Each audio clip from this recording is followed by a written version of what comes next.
Come closer, you've felt it, haven't you? That subtle unease. What if the ground betrayed you? What if gravity itself simply let go? A terrifying thought. Join us, never miss a nightmare. Meet Elias, a master mountaineer. He lived for solid ground, for absolute control. He wasn't ready for this insidious horror. Elias, reclusive, haunted by a past failure. A rescue mission where an unexplainable slippage cost lives. He carried that heavy guilt every day. He needed control, to master verticality, to prevent any fall. His penance, his promise, never again would he lose footing, never again falter. Gravity was his anchor, unyielding, constant. Without it, only chaos, a void he could not comprehend. His world was built on its certainty. But recently, small things felt different. A pen, usually heavy, seemed to float momentarily. Just a subtle, unsettling shift in weight. He picked it up, dismissed it. Fatigue, a trick of light. His mind playing games after too many sleepless nights, haunted by the past. Then a pebble, kicked from his boot, it hung in the air, suspended for a heartbeat. Then it fell. Elias stared, breath caught. Too brief to be real, he thought. A hallucination. His mind fraying at the edges. He tried to rationalize, to deny. To admit otherwise meant the fundamental laws of his world were breaking. That was a terror he could not face. He dismissed it. He doubled down on his routine.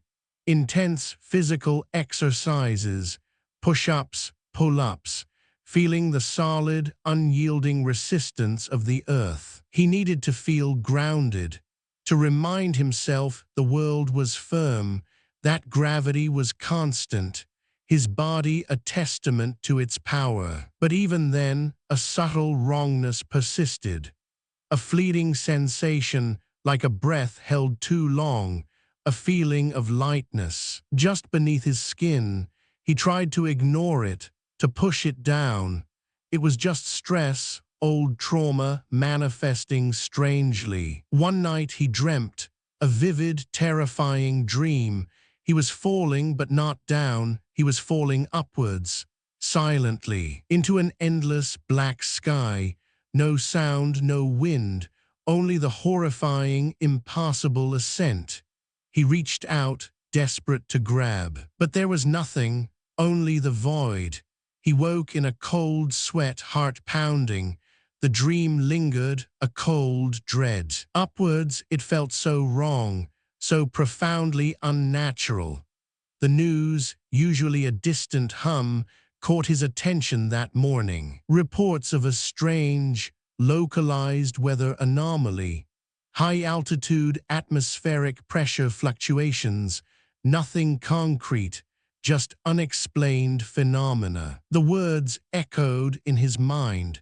He tried to dismiss it as coincidence, his own anxieties coloring the world around him. He felt a growing detachment from his surroundings, a subtle sense that his feet were not quite as firmly planted as before. This unnerving sensation was worse than any vertigo.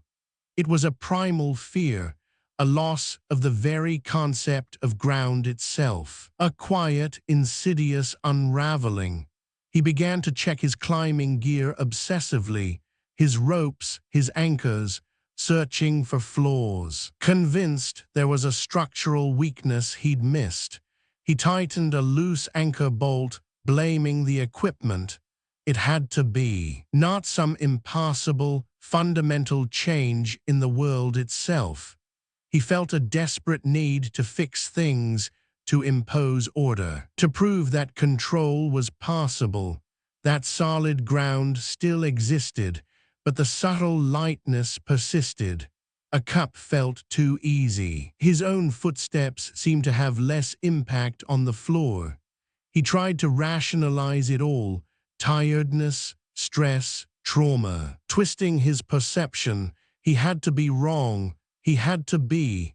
Then, one afternoon, as he sat at his desk, it happened. A small paperweight, an old heavy stone, shifted.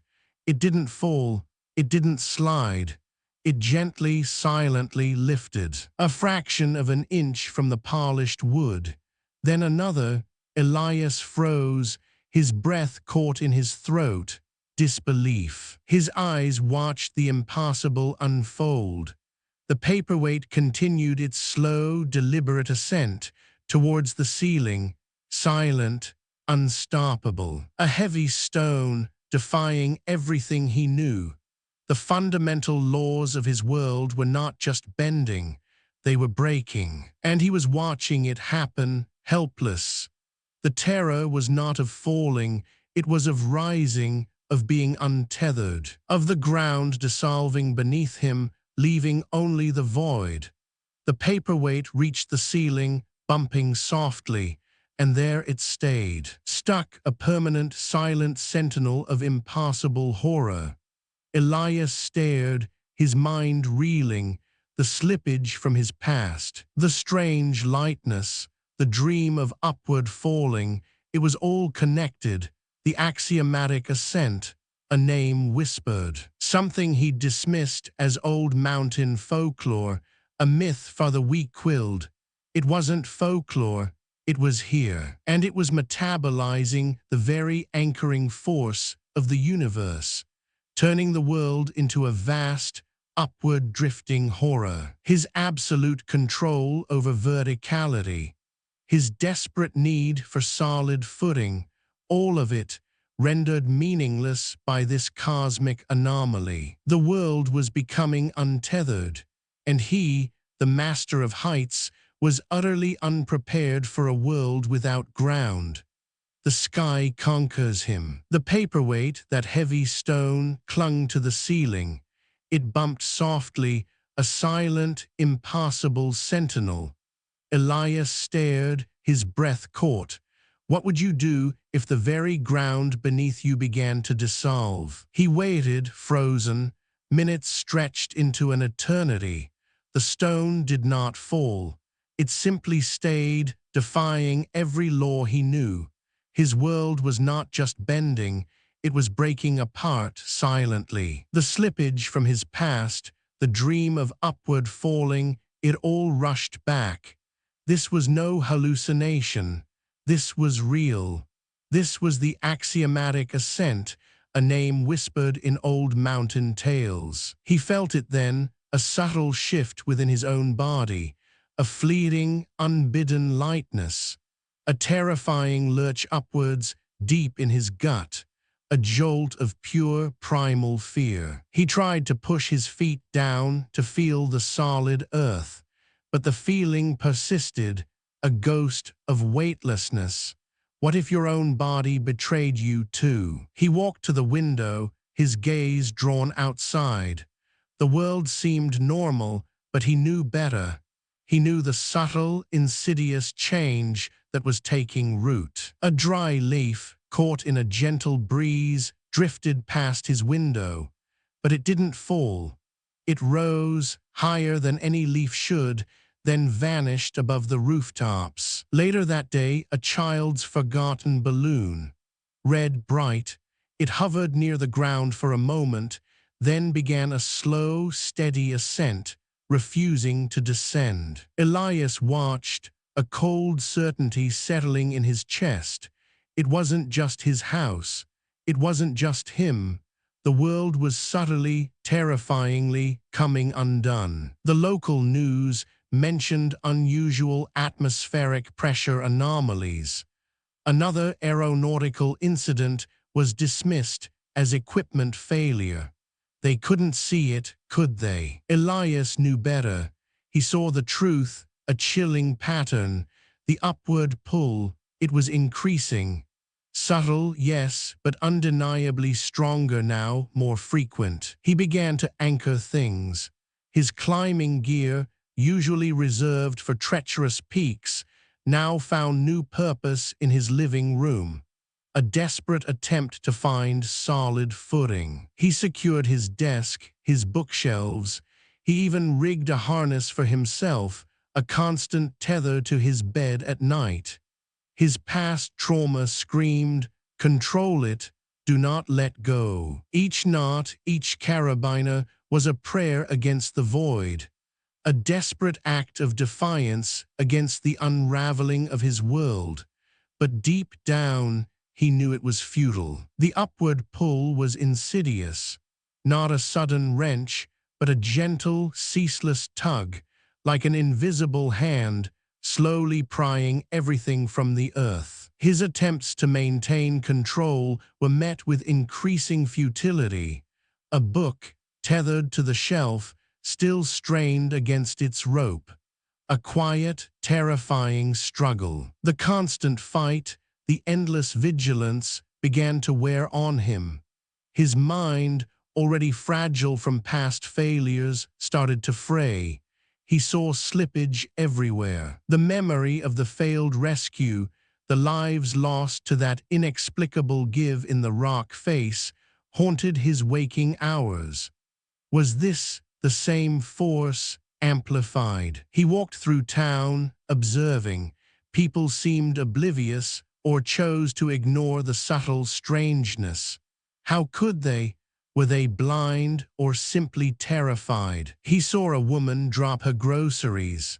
A single apple rolled, then slowly, almost imperceptibly, lifted from the asphalt before gently settling back down.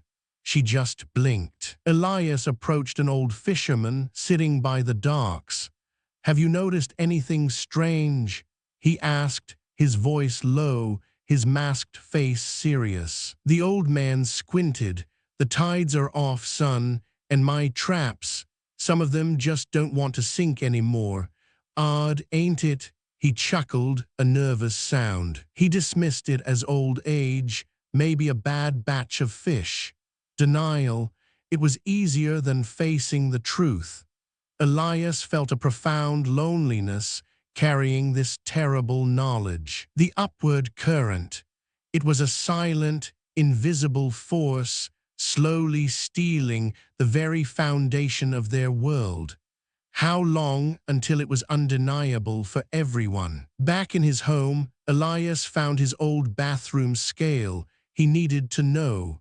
He stepped on it, his heart pounding.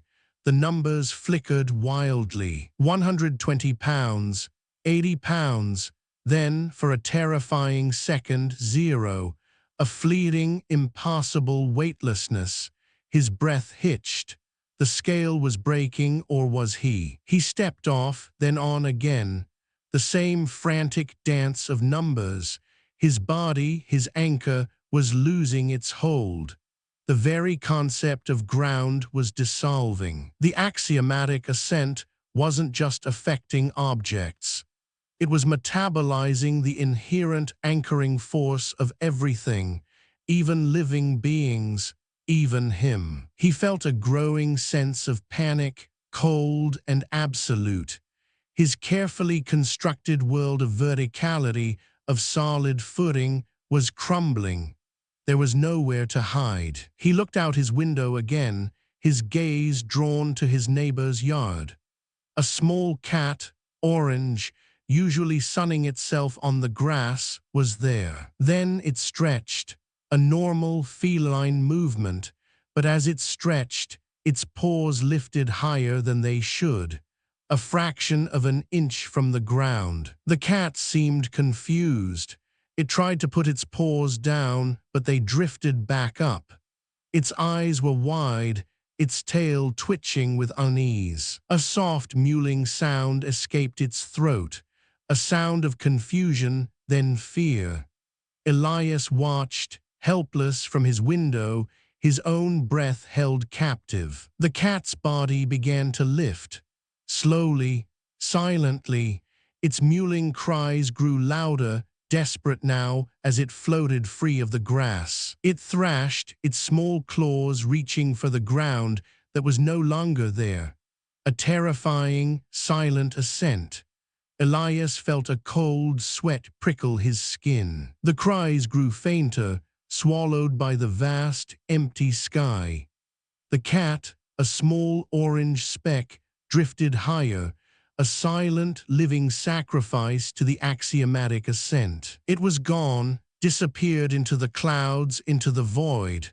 A pet, a living being, simply untethered, and there was nothing anyone could do. Elias stood at the window, his body trembling.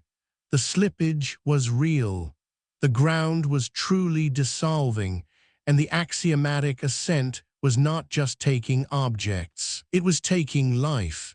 What would happen when it came for him, for everyone? What would happen when the world became a vast, unanchored, upward drifting horror? The sky was no longer a ceiling, but an open maw. And everything, everyone was slowly, silently being drawn into its endless, terrifying hunger.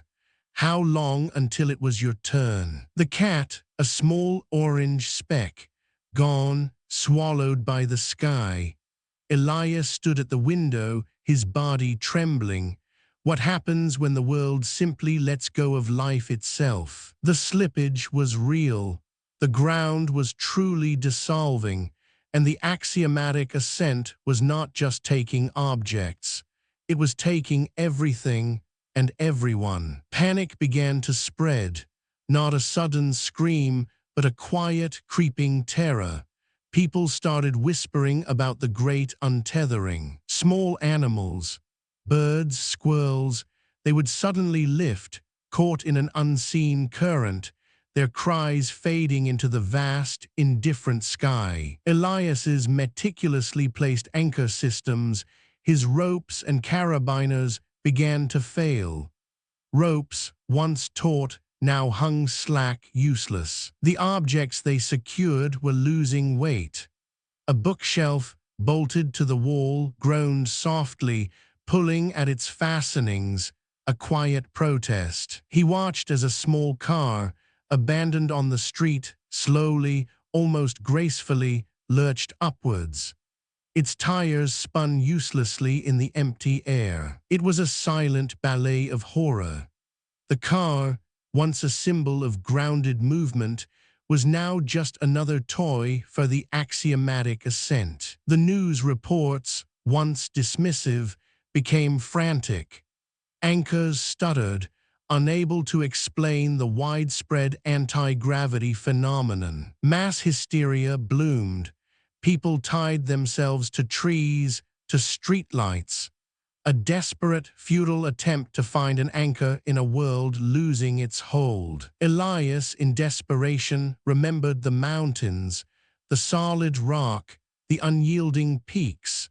Surely there he would find true ground. His sanctuary, his penance, the place where he sought to master verticality. He would go back. He had to. He packed his gear, each piece a familiar weight, but even his heavy boots felt lighter. His backpack seemed to hum with an unseen lift. The drive was surreal, cars abandoned, some hovering above the road. The world was a strange, silent art installation of fear. What would you do if your familiar world turned into a museum of the impossible? Each exhibit a testament to your coming doom. He felt a constant, subtle upward pressure, like an invisible hand pushing from below. His body wanted to lift, to float. Every step was a fight, a desperate effort to keep his feet on the ground, to defy the unseen force that was consuming his world. The mountains rose before him, dark and imposing, a promise of solidity, a final, desperate hope for an anchor. He began his ascent, the familiar rhythm of climbing a comfort. Each handhold, each step, a small victory against chaos. But even here, high above the world, a subtle wrongness persisted. The rock felt different, unnaturally light. The mountain terrain itself was compromised. His heart sank. Even the ancient, solid earth was succumbing. Small pebbles, dislodged by his boots, didn't fall, they rose. Gently, silently, they lifted from ledges, drifting upwards, like tiny geological ghosts ascending to the sky. The familiar crunch of gravel underfoot was replaced by a disturbing silence. He felt a constant, subtle upward pressure against his body, making every step a fight against an unseen force. His body constantly wanted to lift, to separate from the rock, to join the silent, upward drift of the world. He gripped his ice axe, driving it into the rock, a desperate act of defiance, a futile attempt to find an anchor. The mountains, his last bastion of stability, were failing. What do you do when the very earth beneath you becomes a lie? Then he heard them, strange, almost imperceptible whispers, drifting on the thin mountain air, always from above. Not words, not language, just a soft, sibilant sound, like air escaping from a vast, unseen lung, a hungry sound, hinting at an ancient, consuming presence, the axiomatic ascent. It wasn't just a force, it was a hunger. He stumbled upon an old, weathered climbing hut, a familiar landmark from years past, but it wasn't on the ground. It floated a few feet off the earth. Its foundations, once solid, now dangled uselessly, a chilling testament to the scale of the anomaly. The door, slightly ajar, swung gently in the non-existent wind, a silent invitation to a world without ground. He pushed it open. Inside, everything was scattered. Supplies, equipment, all pressed against the ceiling like dead flies. What does it mean to be inside, when the very concept of up and down has lost all meaning? What is shelter then? He backed out, the whispers from above growing subtly louder. A soft, sibilant hum. It felt like a presence. Then he saw it. A large, once immovable section of the mountain cliff. A familiar landmark he'd climbed countless times. It began to subtly detach. He heard a low, grinding groan deep within the earth, a sound of immense, slow tearing. Slowly, silently, it pulled away from the main rock face, revealing an impassable gap of sky beneath it, a gaping maw. The mountain itself was becoming untethered. The ground, the ultimate anchor, was dissolving. What happens when the world simply floats away? The mountain, once a symbol of solid ground, was now tearing itself apart. That massive cliff section, a familiar landmark, groaned. It pulled free, slowly, silently. An impassable gap of sky opened beneath it. What happens when the very earth becomes a gaping maw? Elias watched, helpless. The ultimate anchor, the ground itself, was dissolving. The world was truly floating away. His desperate search for solid footing, for control, was now a cruel joke. There was no down left to cling to. The phenomenon had engulfed everything. Valleys, peaks, now a chaotic, drifting nightmare. Objects once rooted now moved with an eerie, silent grace. The landscape was no longer a place, but a fluid, terrifying concept. He tried to find a crevasse, a deep fissure, anything that might offer resistance. But even the deepest chasms seemed to stretch, their sides subtly pulling apart. The upward current was relentless, inescapable. His efforts were futile. Every anchor he tried to set, every purchase he sought, felt weak. The rock itself felt less dense, less real. It was like trying to climb on a cloud, a terrifying, solid-looking cloud. He saw it everywhere now. People in a desperate frenzy, clinging to anything still momentarily down. Trees, lampposts, abandoned vehicles.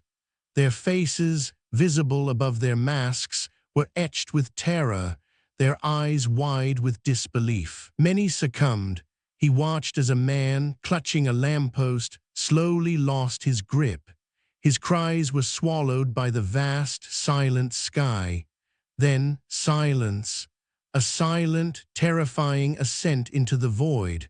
What would you do if your grip was all that kept you from eternity? The axiomatic ascent was no longer just a force. It was a presence, a hungry presence. He felt it as a constant, silent hunger from above, a pervasive, cosmic anomaly metabolizing the very anchoring force of the universe. The whispers from the mountains, once faint, were now a constant hum in his ears. A sibilant, hungry sound. It wasn't the wind. It was the sound of the world being consumed, piece by agonizing piece. Then the hallucinations began, vivid, terrifying. Faces from his past, from that failed rescue mission, began to appear. His victims, drifting silently towards him, their eyes accusing, their faces distorted by the void. He saw Maria, the young climber, her face pale, her hair floating. She reached for him silently. Her last moments replayed in the empty, upward drifting air. He closed his eyes, but she was still there. The guilt, a heavy anchor in his soul, now felt like a lead weight dragging him upwards. He was being pulled into the same void that claimed them. His penance was to join them, forever untethered. He tried to fight back, to use his mountaineering tools, not for ascent, but for a desperate descent system, to somehow pull himself down, to find an anchor where none existed. He rigged ropes to what remained of solid rock, hoping to create a counter-force. A desperate, futile attempt to reassert gravity where it had vanished. He strained, muscles burning, trying to pull against the void. But the ropes felt light, too light. The anchors he set seemed to lose their bite, subtly. The upward current was stronger than any gear, any will. It simply bypassed his desperate efforts. He stumbled upon other survivors. Their eyes, visible above their masks, were vacant. Some were deeply delusional, whispering to the empty sky. Others were catatonic, simply floating, waiting for the end. One man, his eyes wide and unblinking, simply laughed. A hollow, mirthless sound. "It's beautiful," he gasped, his voice thin. "The great release." He then pushed off a drifting rock, embracing the void. The concept of down began to lose all meaning. His mind struggled to orient itself. Every direction felt like up. A terrifying, omnipresent up that pulled at his very being. What is ground when there is no ground? He tried to eat, to drink. His rations, once heavy, now floated freely in his pack. Eating was a dangerous, gravity-defying act. A bite of food could drift away, lost to the hungry sky. Water, once a simple act, was now a challenge. He had to cup it quickly, drink fast, before the droplets lifted, like tiny, clear pearls, into the hungry air. Thirst became a constant, floating torment. The hallucinations grew stronger. He saw more faces from his past, his team, their masked faces, visible above their masks, twisted in silent screams as they drifted upwards, forever beyond his reach. His failure made manifest. The whispers from above intensified, becoming a low, sibilant chorus, a sound that echoed the hunger of the axiomatic ascent. It was calling to him, inviting him to join the silent, endless drift. He tried to anchor himself to a large, ancient tree. Its roots, thick as his body, were still momentarily holding. He lashed himself to its trunk, a desperate, final act of defiance against the void. But even the tree felt different. Its branches swayed with an unnatural lightness. The leaves, once clinging, now fluttered with an eagerness to escape. The very anchoring force of life was being devoured. The world was a vast, unanchored, upward drifting horror. Every object, every living thing, a potential sacrifice to the hungry sky. His mountaineering skills, his very purpose, were meaningless here. He saw his tools, his carabiners, his ropes, as futile, tiny gestures against an elemental force.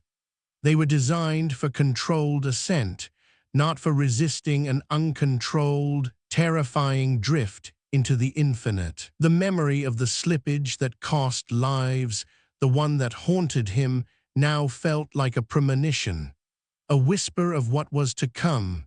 He had failed then, he was failing now. The axiomatic ascent knew his weakness. He felt a growing detachment from his own body, a sense that he too was becoming lighter, less real. The ground, the anchor he craved, was dissolving not just around him, but within him. The silence was the worst. No wind, no birdsong, no distant sounds of life.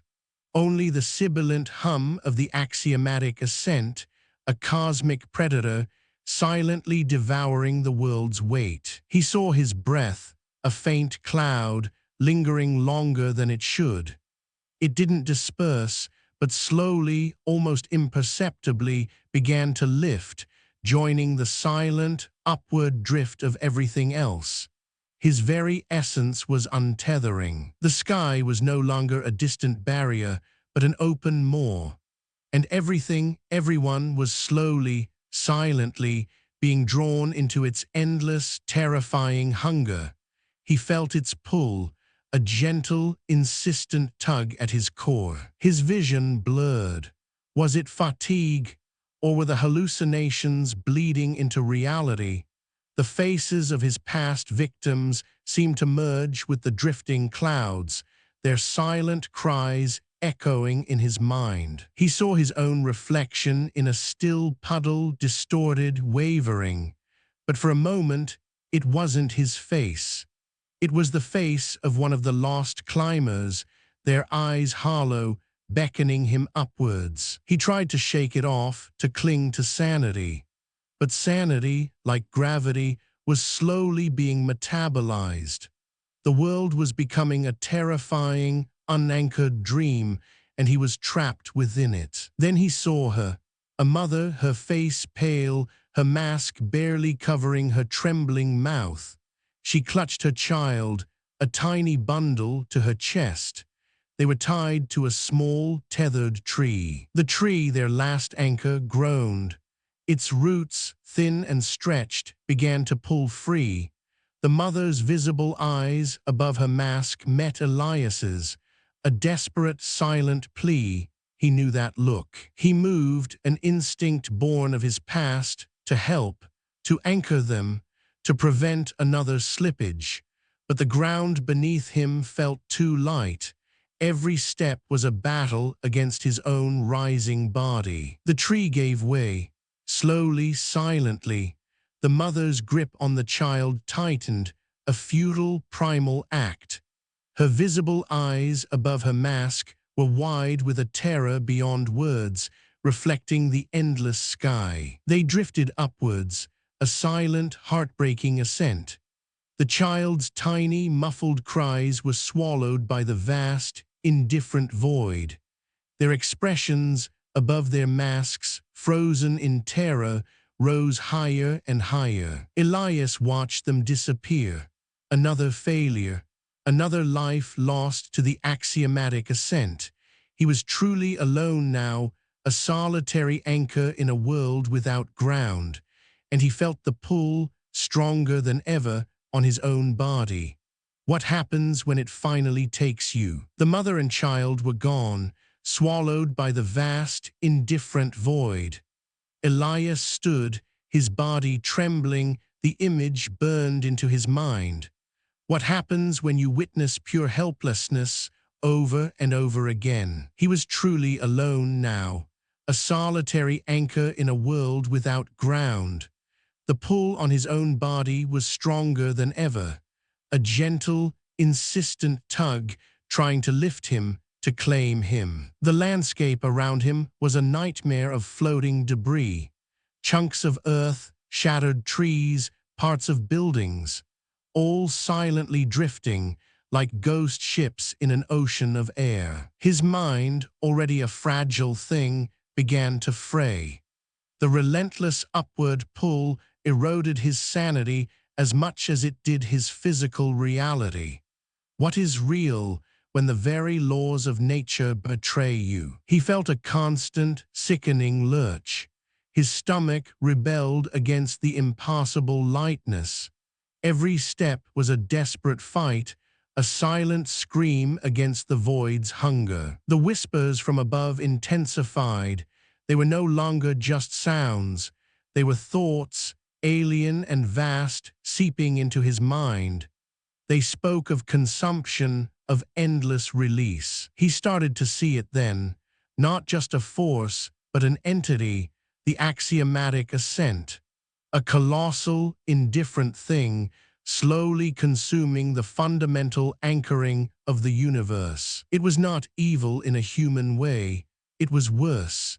It was pure, elemental hunger, a cosmic anomaly metabolizing reality itself, a silent, ancient horror beyond comprehension. His sanity was a thin thread, stretched taut. The faces of his lost team, Maria, all of them, drifted past him in his peripheral vision, their masked faces, their silent accusations. He heard their pleas, their last desperate cries, muted by the void. His failure, his inability to hold them down, it was all a prelude, wasn't it? An early taste of this horror. He needed an anchor, something, anything. A final, desperate act to defy the ascent. He would create a super anchor, drive Pittons into what he hoped was still solid rock. He found a large, flat slab of what looked like granite. Ancient, unyielding, it had to be. This was his last chance, his last stand against the inevitable. He pulled out his heaviest Pittons, tools he trusted with his life, tools designed to bite deep, to hold fast against the mountain's wrath. He raised the hammer. The first strike, a dull thud, no sharp, solid ring. He frowned, striking again, harder. The Pittons sank a fraction of an inch, too easily. He tried another, and another. His heart pounded with a terrible dread. The Pittons, once reliable, now sank into the rock as if it was soft clay, offering no resistance. The granite, the ancient, solid earth, was no longer solid. It was soft, yielding. It was being consumed from within. The very structure of it was dissolving. He stared at his futile work. The horrifying truth crashed over him. The ground wasn't just gone. It had been metabolized, turned into an absence, a void dressed as rock. This wasn't just a loss of gravity, it was a loss of substance. The axiomatic ascent wasn't just lifting things, it was eating them, turning them into nothing. Then the flashbacks twisted. The slippage incident, the one that haunted his every waking moment. The rock that gave way, costing lives. It wasn't an accident. It was an early manifestation, a subtle whisper of the ascent itself, the initial hunger. It had been there all along, waiting, consuming. He had blamed himself, but it was the world failing him. The guilt, once a heavy weight, now felt like a cruel joke. He had tried to atone for a force beyond his understanding, a force that was now devouring everything. He found himself floating more often than standing, his body constantly fighting an internal battle against weightlessness. Every movement was a struggle, a desperate push against the invisible pull. A simple step could send him drifting. A strong breath, an unexpected movement could untether him completely. The terror of absolute detachment was a constant companion. What does it mean to walk when walking is a fight against floating? What does it mean to stand when standing is a defiance of ascent? He looked out at the surreal landscape. He saw remnants of human civilization. Houses, towers, entire sections of towns, now silently drifting like ghost ships in an ocean of air. A school bus, its yellow paint faded, floated past him, its windows dark and empty. A chilling testament to the world that was and the horror it had become. He saw a skyscraper, its top half sheared clean, now slowly turning in the vast emptiness. A monument to human ambition, now a toy for the axiomatic ascent. The silence was absolute, broken only by the sibilant hum of the ascent. It was the sound of the world being unmade, the sound of everything becoming nothing. He clung to one last hope, a thick, strong climbing rope, his most trusted gear. He had secured it to what he thought was solid bedrock, deep within a crevice. It was his last tether, his final connection to the memory of ground. He checked the knots again, his fingers numb with cold and fear. It had to hold. He pulled on it, testing its strength. It held. A small, fleeting sense of relief washed over him. Maybe, just maybe, he could hold on. He could defy it. But the whispers grew louder. The hum intensified. It felt like the ascent was mocking him, laughing at his futile efforts, his pathetic clinging to a dying world. He felt a subtle vibration through the rope. Not a snap, not a tear, something deeper, more fundamental, a resonance within the rock itself. A quiet, terrible groan. The hum became a low thrum, like a vast, unseen engine. The whispers coalesced into a single, drawn-out sigh, the sound of immense, cosmic exhalation. Then a horrifying, quiet asterisk pop asterisk. Not loud, not violent, just a soft, final sound. The sound of something giving way, not tearing but simply ceasing to be. His last tether, his final connection, gone. The rope, once a lifeline, now floated uselessly beside him, a dead snake in the air. He felt it then, the true, terrifying release. Elias felt his feet lift. Gently, irrevocably, he reached out, desperate for something, anything to grab, but there was nothing. Only the cold, empty air. His body, once a master of verticality, was now a plaything of the void. His entire being began to float, slowly, silently, upwards. He was beginning his own terrifying, silent ascent into the void, his ultimate fear, the one he had fought his entire life to prevent. Now it was here, inescapable. The axiomatic ascent had claimed him, the master of heights, now untethered. What happens when the ground is gone and you are finally, truly, utterly alone, drifting into the endless, silent hunger of the sky? What happens when it finally takes you? He was gone, untethered. Elias drifted, a solitary speck against the vast canvas of space. Below him, the earth shrank, a diminishing blue marble. What would you do if your world became a distant memory? The familiar pull of gravity, a constant his whole life, was utterly gone, replaced by a terrifying, gentle lift, an infinite push upwards. There was no down anymore, only an endless up. The silence was absolute, deeper than any mountain peak he had known. No wind, no distant hum, only the terrifying quiet of the void. A silence that swallowed thought, that consumed sound. He was utterly lost. No direction, no anchor. His body, once a tool of precision and control, was now just a vessel, aimlessly carried by an unseen current. His world was truly gone. The earth, once his solid ground, his very purpose, was now just a beautiful, cruel dot of blue and white. A fading memory, a dream he could no longer touch. His home receding forever. This was the ultimate horror.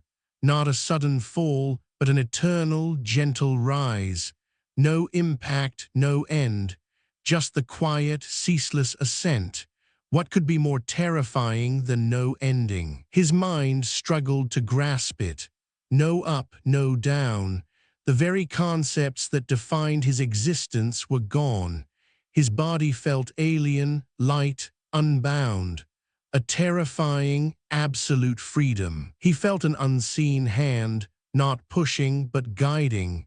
A gentle, persistent force, the axiomatic ascent. It wasn't just a phenomenon. It was his new, silent companion, his ultimate master. His sense of self began to unravel. He was Elias, the mountaineer, master of verticality. But what was a master of verticality in a world without vertical? His identity dissolved. The void was vast, indifferent. It didn't care for his struggles, his fears, his past. It simply was. And he was now a part of its endless, silent hunger, utterly insignificant. Then the faces came again. Not hallucinations, not accusations, but memories, clearer now. Maria, his team, their masked faces visible above their masks, calm, understanding. He saw their last moments replayed in the silent void. The slippage, the rock giving way. He had blamed himself, carried the guilt for so long, but now he understood. It wasn't his failure. It was the universe's. The axiomatic ascent had begun its work long ago. A subtle whisper, a gentle tug. It had been eating the world's anchor even then. The slippage wasn't an accident. It was the ascent's first, insidious touch. A premonition of this ultimate untethering. He had fought a ghost, a force he could not comprehend. The guilt, once a crushing weight, now floated away with him. A final, cruel irony. He was free of it, but at what cost? The cost of everything, the cost of ground. He remembered the feeling of solidity, the rough rock beneath his hands, the heavy boots on firm earth, the comforting burden of stability. He yearned for it now more than anything. That heavy, anchoring feeling, the fight against gravity, it was his purpose, his life. Now replaced by this terrifying freedom, this endless, silent lift, a freedom that was a prison. The world without ground. It was not a concept, but a terrifying reality, a void of endless, upward drift. His ultimate nightmare come true, a universe turned upside down. He longed for the weight, the simple, comforting weight of his own body, the anchor of his own being. Now he was just a wisp, a ghost, lighter than air, lighter than nothing. This wasn't freedom. This was dissolution. The axiomatic ascent wasn't just lifting him. It was unmaking him, metabolizing his very essence, turning him into pure, untethered void. His mind began to break down completely, thoughts fragmented, like glass shattering in the vacuum. Memories, hopes, fears, all splintering into meaningless dust. A primal dread took hold. He lost all sense of time, of direction, of self. He was just a raw, pulsing fear, adrift in an infinite, indifferent ocean. The terror was absolute, cold, and final. His memories became jumbled, distorted. Faces merged with stars. Mountains became clouds. The slippage was everywhere, always. a constant, silent echo in his disintegrating mind. The cold of space seeped into his bones, but he felt nothing. His body was numb. Only the overwhelming dread remained, a pure, unadulterated fear of the unanchored. His last vestiges of sanity flickered, then died. There was no more fight, only acceptance. Acceptance of the endless, silent ascent, acceptance of the void. He tried to scream, to unleash the primal terror building within him, to make a sound, any sound, in this crushing silence. His mouth opened wide, but no sound escaped. The vacuum of space was absolute. It swallowed his cry, consumed his voice. A silent, final terror. His scream was just a gasp of air lost. His lungs burned, desperate for air. But there was no air, only the void, only the endless, silent drift. He was a soundless echo in a soundless, empty world. The terror was not of pain, but of nothingness, of being erased, silently, utterly. What is a scream if no one hears it?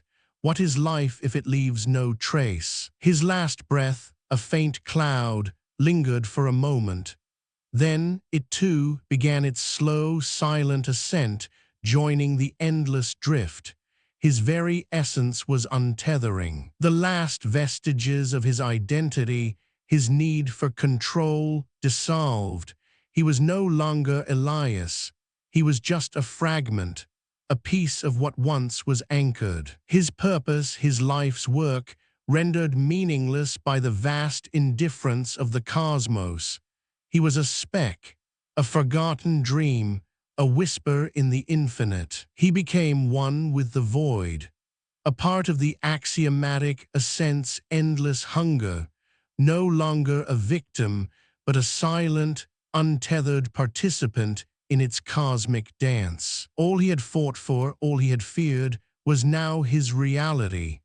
The master of heights, consumed by the ultimate ascent, there was no escape, only endless up. His mind, now a blank canvas, offered no more thoughts, no more fears, only a dull, distant awareness of the gentle, ceaseless lift, the final piece of annihilation. Then he saw them, other objects, smaller, darker, remnants of his world drifting alongside him, silent companions in the ultimate ascent, a child's toy, a piece of wood. A book, its pages splayed open, floated past.